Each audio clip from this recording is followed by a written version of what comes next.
kindergartners are exploring with the bowling today. Nice, got 5. 5 pins. So let's go mark it off on the score sheet. So let's see, she got 5. Got any 5s on there? You sure do. Mark off that 5. And then they're gonna switch. So we're playing Blackout Bowling in groups of 2 or 3. So if they're in 2, they get a chance to bowl and do the score. The other partner will set up the pins and then return the ball. All right, you're gonna switch. You're gonna go down to that side. Great.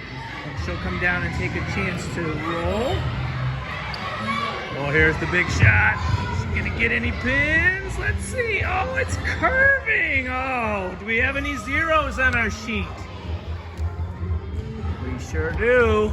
Keep going. You're doing great. All right, then we're gonna switch. So the students are working together in groups of 2 or 3.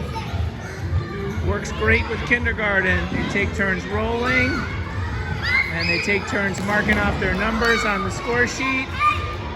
Take turns setting up the pins. And we're doing this with a kindergarten class. Even my kindergartners can do it. Looking good. Give it a roll. Oh, let's see what she gets. Ooh, did you get any? Okay, he marked it off on the sheet, right? Yep, 0. I see it right there. He marked them off. It's looking good. I think he marked that one right there on the bottom. You're almost full.